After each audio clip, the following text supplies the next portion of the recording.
মাত্র 499 টাকায় কোথায় গিয়ে এত জোস জোস মিল ট্রাই করলাম সেটাই থাকছে আজকের ভিডিওতে। অনেকদিন ধরে ফেসবুকে স্ক্রল করার সময় দেখছিলাম চট্টগ্রামের নতুন একটি রেস্টুরেন্ট ওপেন হয়েছে, তাই ভাবলাম আজকে সেটা রিভিউ করে আসি। প্রথমেই বলে দিই, রেস্টুরেন্টটা কিন্তু আপনাদের সকলের পরিচিত একটি জায়গায় ওপেন হয়েছে।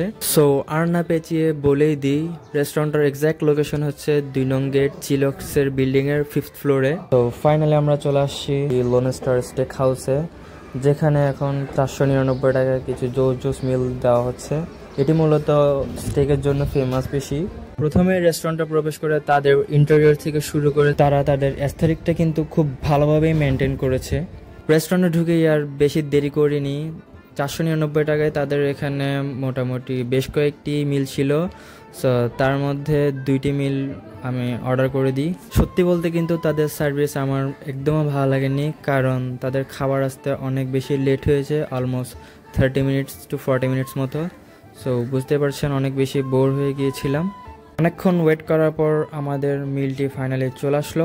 আরও একটি সার্ভিসের কারণে কিন্তু আমি অনেক বেশি ডিসঅ্যাপয়েন্টেড হয়েছি। সেটা হচ্ছে তারা খাবারটি কিন্তু একদমই ঠান্ডা ঠান্ডা খাবার খেতে কিন্তু ভাল লাগে না, আপনারা সবাই জানেন। তাদের এই 2টি রাইস মিলের মধ্যে আমার যদি কিছু ভালো লেগে থাকে তাহলে হচ্ছে শুধুমাত্র সেটা এই আলু দিয়ে কিছু একটা বানিয়েছিল সেটাই। তাছাড়া আর তাদের চিকেনটাও মোটামুটি ভালো লেগেছিলো। চিকেনটা মেনলি আমার এই সসটা দিয়ে ভালো লাগছিল না, সেটা ওই আরেকটি মিলের সসটা দিয়েই ভালো লাগছিল। তো বুঝতেছি না কোন সস কোথায় দিয়েছে ওরা। এখন আপনাদেরকে একটু মিলের ব্যাপারে বলি। এখানে আমার মিলটাতে একটি চিকেন স্টেক ছিল অ্যান্ড তার উপরে কিছু সাদা কালার সস দেওয়া হয়েছিল। তার সাথে fried rice and French fries ছিল, যেটা অনেক বেশি বেস্ট ছিল। তার সাথে আলাদা একটা সস দেওয়া হয়েছিল, এটা আমার মোটেও ভাল লাগেনি। অ্যান্ড আরেকটি যে মিলটি ছিল তার মধ্যেও একটি চিকেন স্টেক দেওয়া হয়েছিল অ্যান্ড তার উপরে কিছুটা sauce and fried rice and কিছুটা ভেজিটেবল, তার সাথে আলাদা একটা সস দেওয়া হয়েছিল, যেটা আমার অনেক বেশি ভালো লেগেছিল। তাদের এক মিলের সস আরেক মিলে অ্যান্ড এভাবেই ভেজিটেবল অ্যান্ড রাইস চিকেন এগুলা শেয়ার করতে করতে কোনোভাবে আমি আমার মিলটি শেষ করলাম।